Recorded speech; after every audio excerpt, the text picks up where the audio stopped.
اللهم صل على محمد وعلى آل محمد كما صليت على إبراهيم وعلى آل إبراهيم إنك حميد مجيد اللهم بارك على محمد وعلى آل محمد كما باركت على إبراهيم وعلى آل إبراهيم إنك حميد مجيد۔ میرے واجب الاحترام دوستو، ماشاءاللہ قاری ابو سفیان مالکی صاحب دامت برکاتہم اللہ علیہ نے بہت ہی زبردست انداز میں قرآن کریم کی ہم سب کو تلاوت سنائی اور ہمارے دلوں کو منور فرمایا۔ اور ان سے پہلے قاری محمد ابو بکر صاحب دامت برکاتہم اللہ علیہ نے بھی بڑی زبردست تلاوت کی ہے، لیکن مجھے گلہ ہے ان دوستوں سے جو قاری ابو بکر صاحب کی تلاوت کے بعد پروگرام میں شریک ہوئے ہیں، کیونکہ ہم نے ایک قاری صاحب کی تلاوت تو سن لی،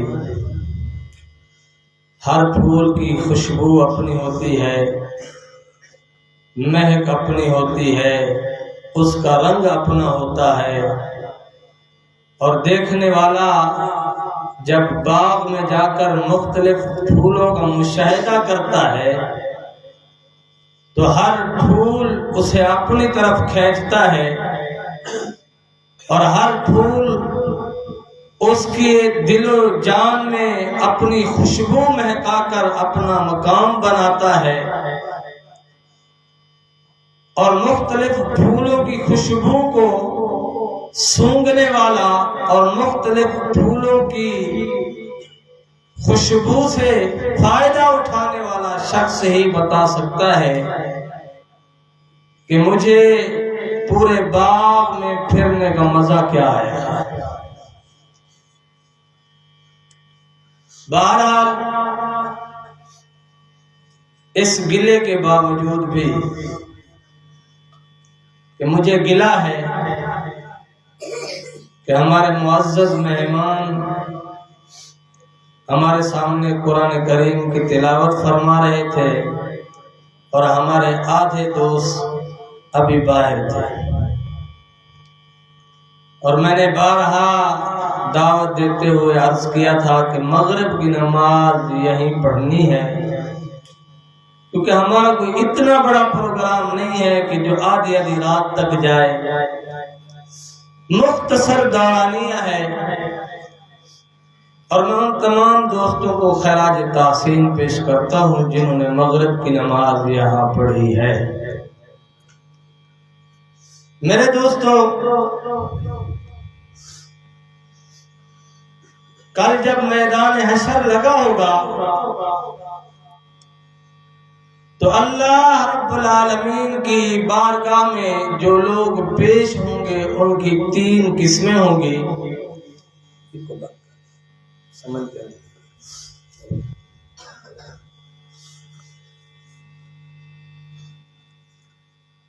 پہلی قسم کے لوگوں میں سے ایک شخص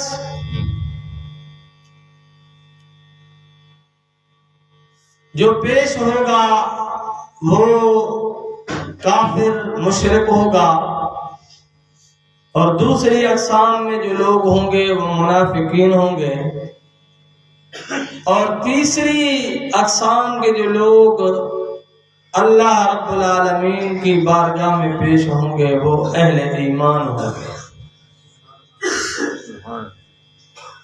حضرت ابو ہریرہ رضی اللہ عنہ فرماتے ہیں، مسلم شریف کی یہ حدیث ہے کہ ایک دن ہم امام الانبیاء خاتم الانبیاء صلی اللہ علیہ وسلم کی خدمت اقدس میں بیٹھے تھے تو سارے صحابہ نے مل کر ہم نے امام الانبیاء صلی اللہ علیہ وسلم سے عرض کیا، یا رسول اللہ صلی اللہ علیہ وسلم، کیا کل قیامت کے دن ہم اللہ رب العالمین کا دیدار کریں گے؟ اللہ رب العالمین کے حضور ہم پیش ہوں گے؟ تو امام الانبیاء صلی اللہ علیہ وسلم نے ارشاد فرمایا، میرے پیارے صحابہ، میرے جانثار صحابہ، دن کا وقت ہو اور سورج نکلا ہوا ہو اور آسمان پر بادلوں کا چھوٹا سا ٹکڑا بھی موجود نہ ہو، اور آپ میں سے کوئی شخص اگر آسمان کی طرف نظر اٹھا کر دیکھے تو کوئی آپ کو شک ہے کہ سورج نظر نہیں آئے گا؟ صحابہ کرام رضوان اللہ علیہم اجمعین نے عرض کیا، یا رسول اللہ صلی اللہ علیہ وسلم، ہمیں کسی قسم کا کوئی شک نہیں ہے، یہ لازمی بات ہے کہ آسمان پر چھوٹا سا ٹکڑا بھی بادل کا موجود نہ ہو اور دن کا وقت ہو اور ہم آسمان کی طرف دیکھیں، ہمیں سورج نظر نہ آئے، ایسا ہو ہی نہیں سکتا۔ امام الانبیاء خاتم الانبیاء صلی اللہ علیہ وسلم نے ارشاد فرمایا، چاند کی 14ویں تاریخ کی رات ہو، 14ویں کا چاند نکل کر سامنے آ چکا ہو اور آسمان پر چھوٹا سا ٹکڑا بھی بادل کا اگر نہ ہو، کیا آپ میں سے کوئی شخص کہہ سکتا ہے کہ میں آسمان کی طرف نظر اٹھا کر دیکھوں گا تو مجھے چاند نظر نہیں آئے گا؟ صحابہ کرام رضوان اللہ علیہم اجمعین نے عرض کیا، یا رسول اللہ صلی اللہ علیہ وسلم، ایسا ہرگز نہیں ہوگا۔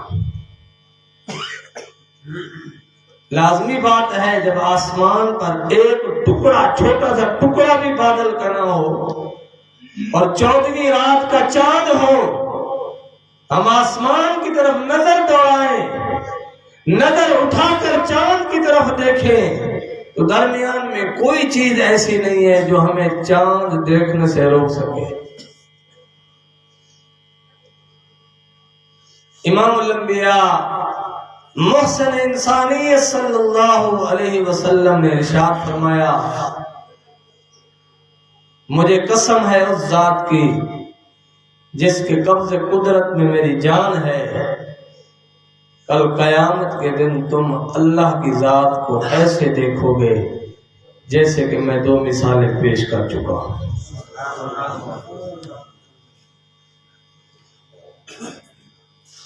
تو پہلی اقسام میں سے ایک آدمی اللہ کے حضور پیش ہوگا، اللہ رب العالمین ارشاد فرمائیں گے، میرا بندہ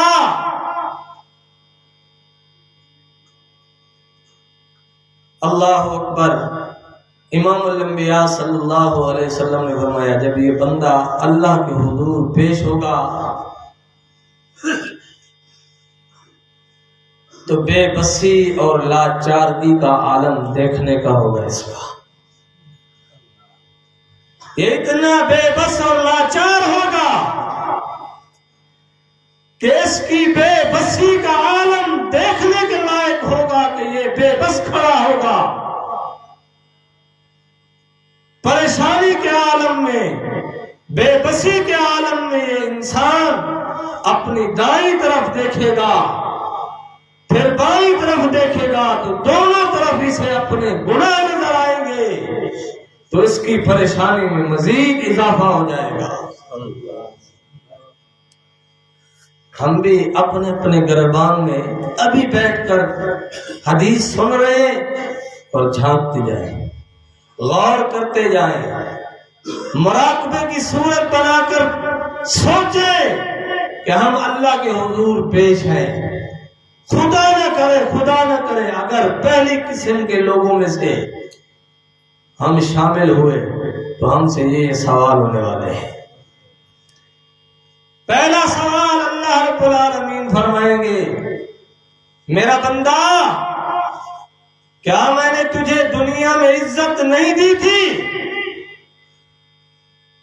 پہلا سوال یہی ہوگا، کیا میں نے تمہیں دنیا میں عزت نہیں دی تھی؟ تم نے گناہ کیے تھے، میری نافرمانی کی تھی، باوجود اس کے اپنی ستاری کی چادر میں تجھے چھپا کے رکھا تھا، تیرے عیب دنیا کے سامنے ظاہر نہیں ہونے دیے، تجھے عزت کی زندگی دنیا میں دی میں نے، تیرے عیبوں کو چھپا کر۔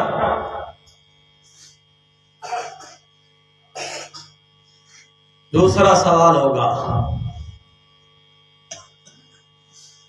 میرا بندہ کیا میں نے تجھے دنیا میں سرداری عطا نہیں کی؟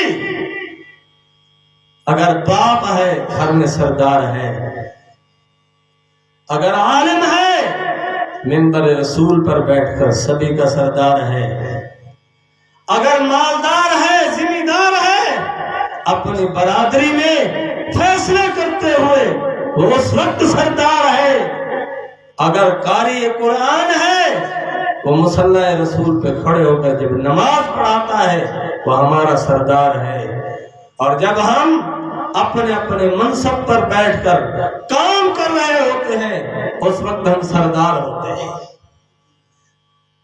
استاد سبق پڑھا رہا ہے، سردار ہے، جس کی مرضی، جس کو چاہے سبق پڑھا دے، جس کو چاہے نہ پڑھائے، جس کو چاہے سبق زیادہ دے دے، جس کو چاہے تھوڑا دے دے۔ اسی طرح دکاندار ہے تو اپنے منصب پر وہ بھی سردار ہے، اس کی مرضی ہے وہ اپنے گاہک کو توجہ دے یا نہ دے، اس کا کام بر وقت کر دے یا اسے ٹال مٹول کر دے، کون پوچھ سکتا ہے اس سے؟ تو اللہ فرمائیں گے کیا میں نے تمہیں سرداری نہیں دی تھی؟ عرض کرے گا یا باری تعالیٰ سرداری بھی دی، عزت بھی عطا کی۔ اللہ فرمائیں گے میرا بندہ کیا میں نے تجھے بیوی عطا نہیں کی؟ کیوں سوال ہوگا؟ کہ زنا کی خصلت پائی جاتی ہے، اس لیے اللہ سوال فرمائیں گے کہ ہم نے تمہیں بیوی عطا کی کہ تم عزت کی زندگی گزارو، وقار کی زندگی گزارو، بلند رتبے والی زندگی گزارو، تم اپنا دامن داغدار کر کے میرے پاس مت آؤ، پاک دامنی کے ساتھ میرے دربار میں آنا، یہ سمجھایا۔ چوتھا سوال فرمائیں گے اللہ رب العالمین میرا بندہ کیا میں نے تجھے سواریاں عطا نہیں کی؟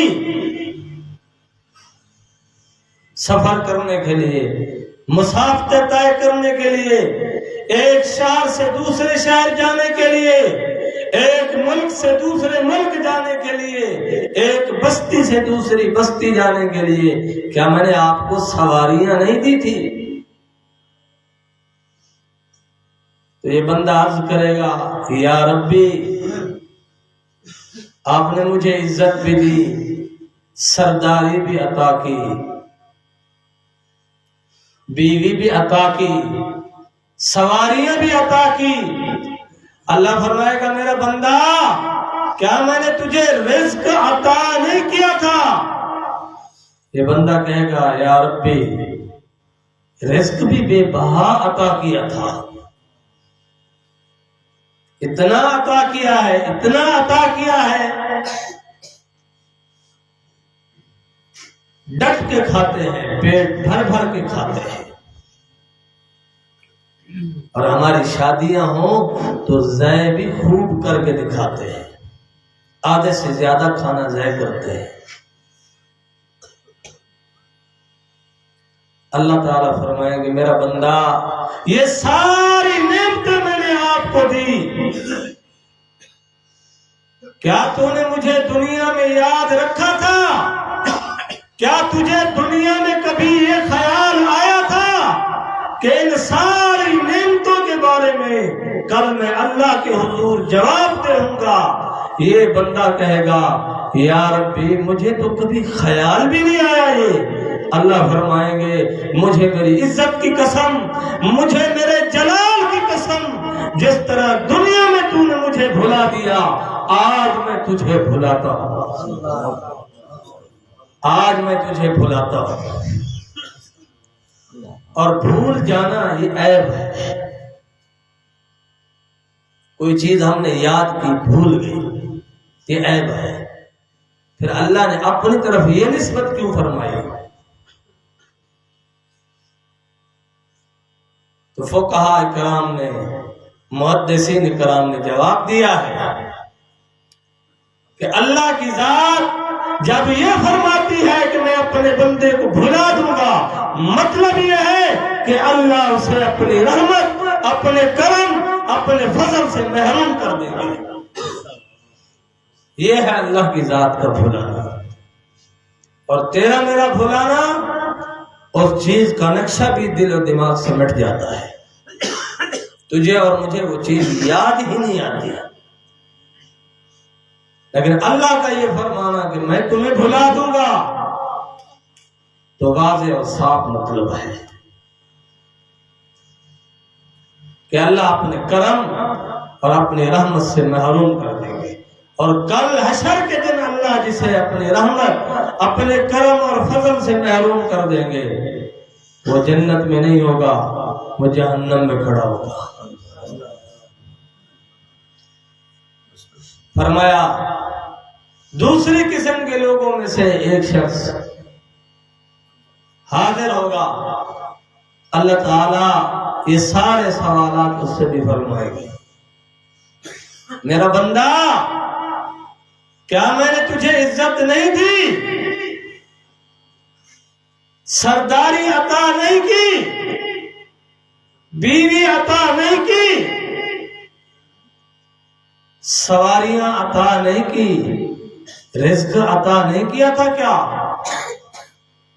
تو یہ بندہ وہاں عرض کرے گا یا باری تعالیٰ آپ نے مجھے یہ ساری نعمتیں عطا کی، میں اعتراف کرتا ہوں۔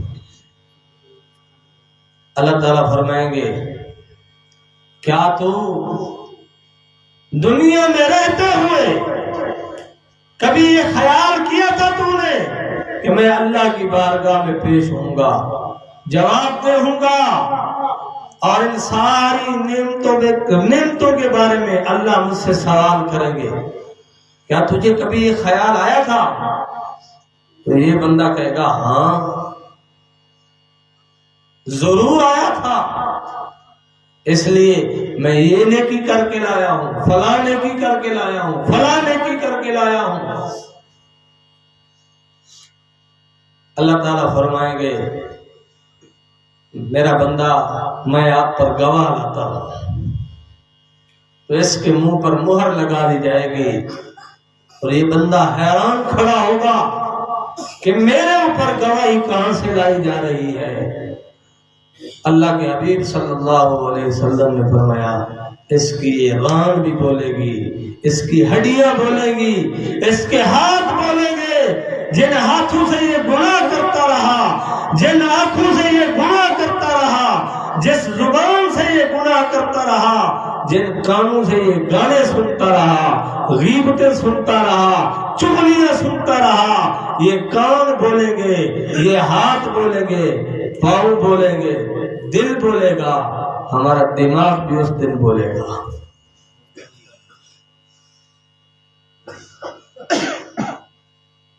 اور جب بولے گا تو اس وقت ساری گواہیاں اس بندے کے خلاف چلی جائیں گی۔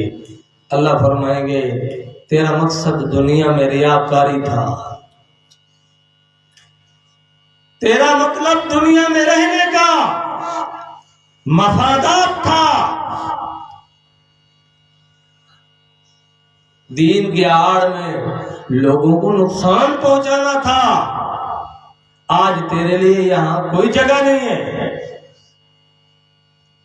میرے دوستو، جب انسان اللہ سے محبت کرتا ہے اور ہم اپنے آپ سے پوچھیں یا آپ مجھ سے پوچھیں یا ہم سب مل کر کسی اللہ والے سے پوچھیں کہ اللہ سے محبت ہو جائے علامت کیا ہے، تو میرے دوستو جب انسان کو اللہ سے محبت ہو جاتی ہے پھر وہ دوسروں کے عیب نہیں دیکھتا، وہ اپنے ہی من میں ڈوبتا ہے، اپنے ہی من میں ڈوب کر اللہ کو تلاش کرتا ہے۔ پھر ایسے بندے کو اپنی برائیاں نظر آتی ہیں، اپنے عیب نظر آتے ہیں اور اپنی نالائکیاں نظر آتی ہیں۔ اگر میں نماز پڑھتا ہوں مجھے دوسرے مسلمان بے نمازی نظر آتے ہیں تو ابھی میرے دل میں اللہ کی محبت نہیں آئی۔ اگر میں تسبیحات پڑھتا ہوں اور دوسروں کو میں کہتا ہوں کہ یہ تسبیحات نہیں پڑھتے تو ابھی میرے دل میں اللہ کی محبت نہیں آئی۔ جب مولا کی محبت دل میں آتی ہے، ربا کی محبت دل میں آتی ہے، پھر یہ بندہ رات کی تنہائیوں میں اٹھ کر اپنے رب کے سامنے آنسو بہاتا ہے، پھر یہ روتا ہے، اپنے گناہوں پر روتا ہے، اور جب دن کو نکل کے گھر سے باہر آتا ہے تو اس کے دل و دماغ میں یہی بات ہوتی ہے کہ سارے مسلمان مجھ سے افضل ہے، مجھ سے اعلیٰ ہے، مجھ سے زیادہ نیک ہے، مجھ سے زیادہ متقی ہے، میں تو رات اللہ کی بارگاہ میں کچھ بھی نہیں رویا اور زیادہ روئے ہوں گے، میں نے تو اللہ کو نہیں منایا، لوگوں نے مجھ سے زیادہ منایا ہوگا۔ تو اللہ سے محبت ہو گئی انسان کو، جب اللہ سے محبت ہو گئی تو پہلی علامت یہی ہے انسان کی نظر اپنے آپ پر پڑتی ہے، دوسروں پر نہیں پڑتی۔ پھر ایسا انسان یہ نہیں کہتا کہ معاشرے میں فحاشی عام ہے، معاشرے میں جھوٹ عام ہے، لوگ صحیح نہیں ہے، جو خود صحیح نہیں ہے وہ دوسروں پر گندگیاں اچھالتا ہے، دعوے دار ہے مجھے اللہ سے محبت ہو گئی، نہیں ہوئی محبت۔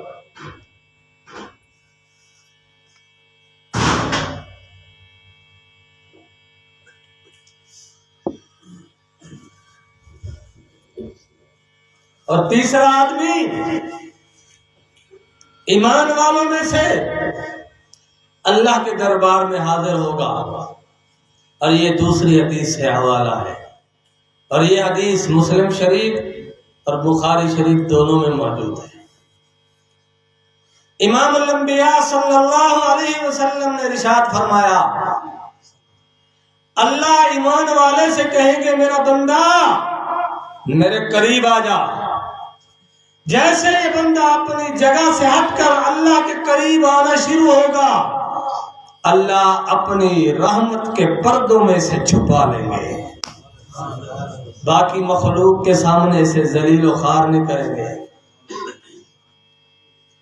اللہ جب اپنے پیارے بندے کا حساب کتاب کریں گے یہ مخلوق کے سامنے نہیں کھڑا ہوگا، یہ اللہ کی رحمت کے پردوں میں چھپ جائے گا، ساری مخلوق اسے دیکھنا چاہے گی تو بھی نہ دیکھ پائے گی، اور یہ مخلوق کی طرف دیکھنا چاہے گا تو بھی نہ دیکھ پائے گا۔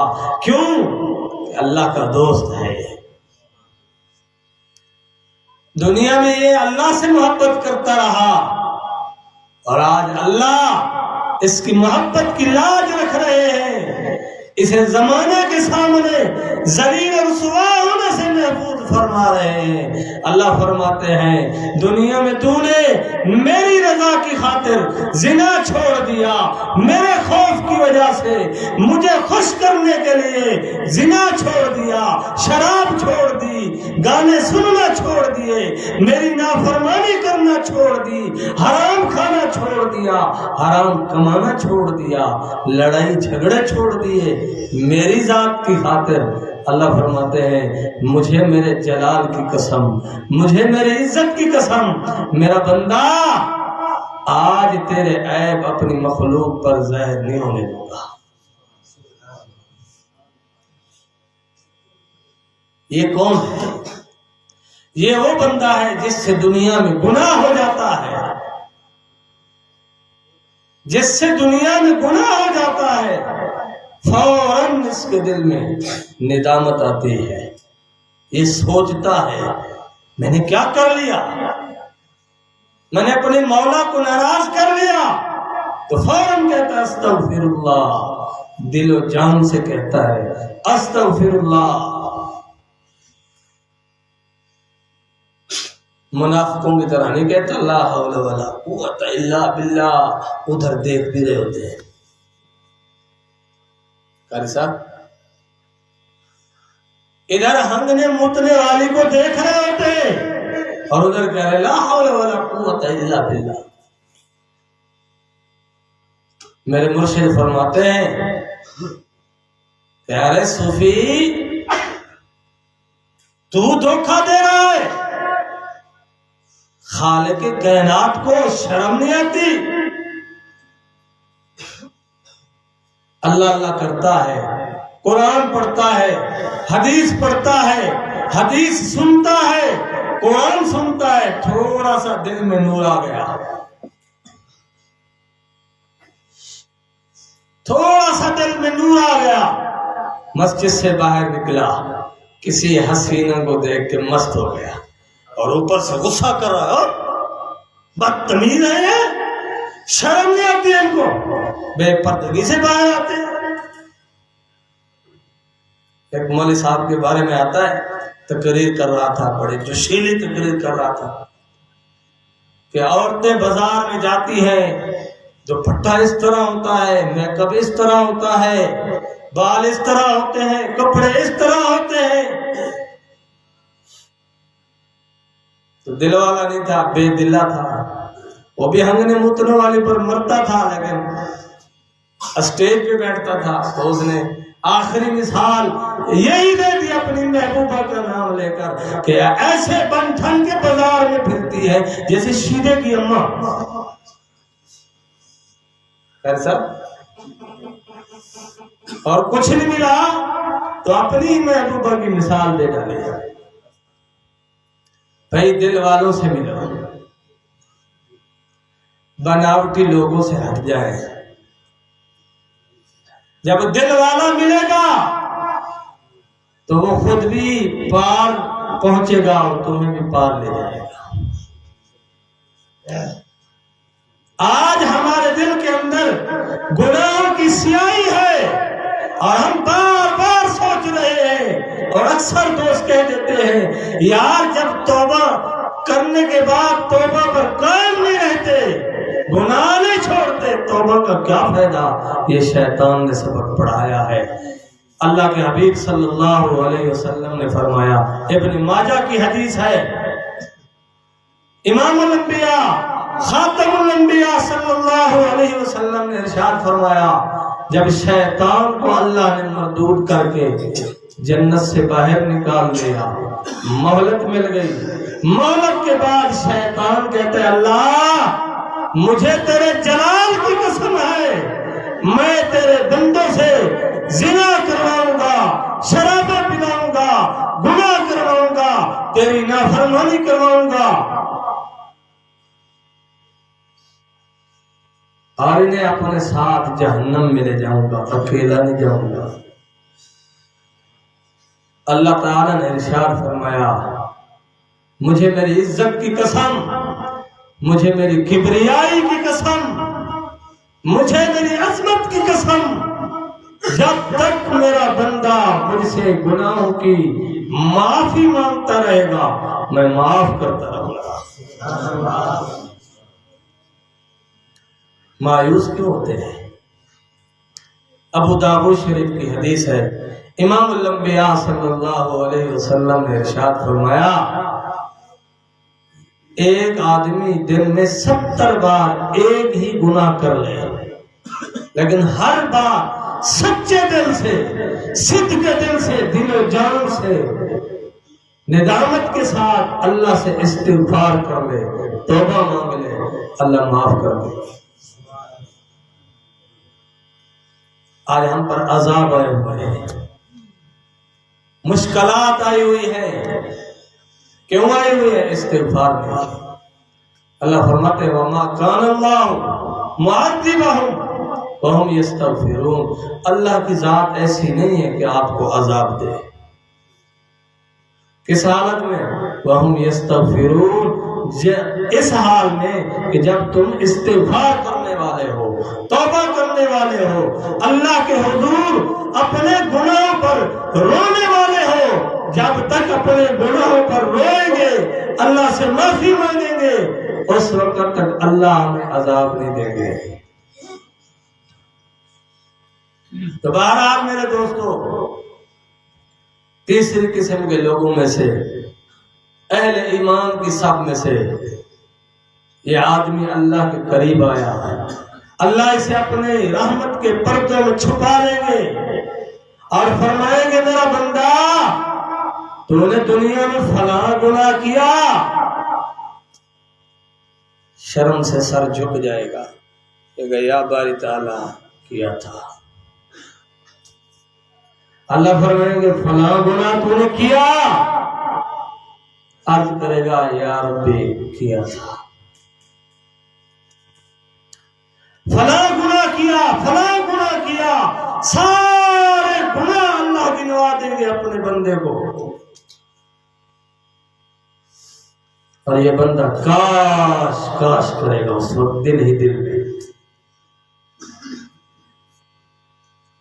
اور مارے ندامت اور شرمساری کے سر نیچے جھکا ہوگا۔ اللہ فرمائیں گے میرے بندہ ذرا منہ پر اٹھا، چہرہ اوپر کر، اوپر کی طرف ذرا دیکھ، جب یہ اوپر کی طرف دیکھے گا تو اس کی نامہ اعمال والی کتاب اس کے سامنے ہوگی تو ساری نیکیاں ہی نیکیاں ہوگی۔ کیا خوشی کا عالم ہوگا۔ عرض کرے گا یا ربی ابھی تو مجھ سے سخت سوالات ہو رہے تھے، اللہ فرمائے گی میرا بندہ ہم نے تجھے ایمان کی دولت اس لیے عطا نہیں کی تھی کہ آج کے دن تجھے ذلیل کر دے، ہم نے تجھے نماز اس لیے نہیں پڑھوائی تھی کہ آج تجھے رسوا کر دے، ہم نے دنیا میں تجھے اپنا نام لینے کی توفیق اس لیے نہیں دی تھی کہ آپ کو جہنم کی آگ میں ڈال دوں، بلکہ اس لیے دی تھی کہ میں آپ کے سارے گناہ معاف کر دوں، ساری خطائیں معاف کر دوں۔ حضرت ابو ہریرہ رضی اللہ عنہ سے روایت ہے، امام الانبیاء خاتم الانبیاء صلی اللہ علیہ وسلم نے ارشاد فرمایا اللہ کے حضور ایک شخص ایسا پیش ہوگا کہ جنت میں اپنے مقام، رتبے اور عالی شان محل دیکھے گا تو اس کا منہ کھلا کا کھلا رہ جائے گا، حیران ہوگا، اسے تعجب ہوگا اور عرض کرے گا یا باری تعالیٰ یہ نیکیاں تو میری نہیں تھی، جو مجھے انعام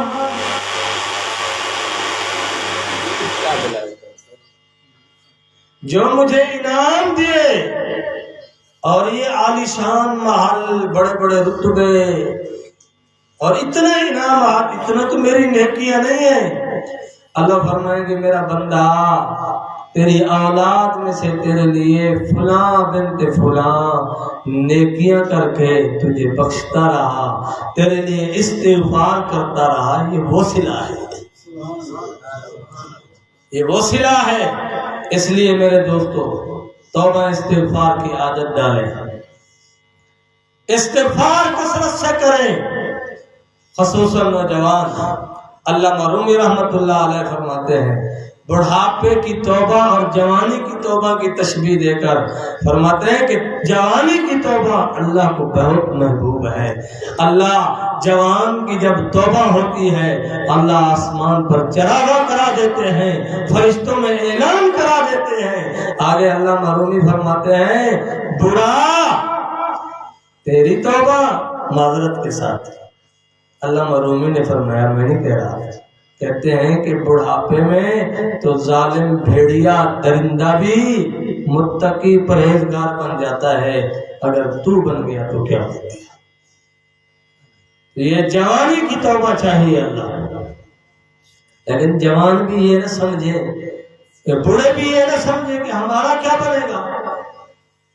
آخری حدیث، امام الانبیاء صلی اللہ علیہ وسلم کی خدمت میں ایک بوڑھا صحابی آیا، ایک لاٹھی کے سہارے چل رہا تھا، 100 سال سے زیادہ عمر تھی۔ حاضر خدمت ہوا، عرض کیا یا رسول اللہ صلی اللہ علیہ وسلم میرے اتنا گناہ ہے، میرا گمان یہ ہے کہ اگر آسمان کے ستاروں کی گنتی کی جائے تو میرے گناہ بڑھ جائیں گے۔ حضور صلی اللہ علیہ وسلم مسکرا رہے تھے، عرض کیا یا رسول اللہ کیا اللہ تعالیٰ مجھے معاف فرما دیں گے؟ حضور نے فرمایا کیا تو کلمہ نہیں پڑھتا؟ کیا تو گواہی نہیں دیتا اشہد ان لا الہ الا اللہ واشہد ان محمدا عبدہ ورسولہ؟ کیا تو گواہی نہیں دیتا؟ عرض کیا یا رسول اللہ گواہی دیتا ہوں۔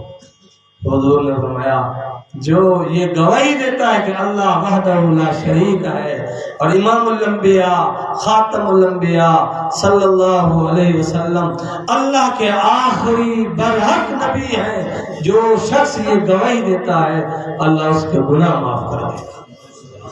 تو میرے دوستو توبہ استغفار کی طرف چلیں اور صحبت اچھے لوگوں کی اختیار کریں۔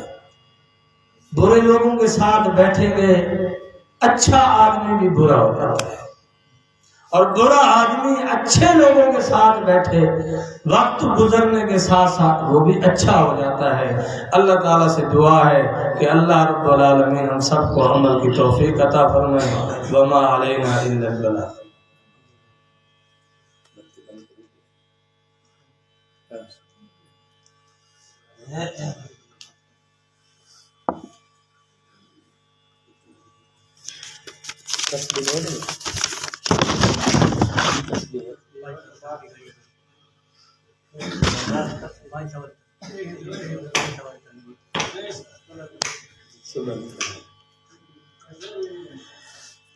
فاذکرونی اذکرکم، تسبیح آ گیا۔ فاذکرونی اذکرکم، اللہ تعالیٰ فرماتے ہیں تم مجھے یاد کرو میں تمہیں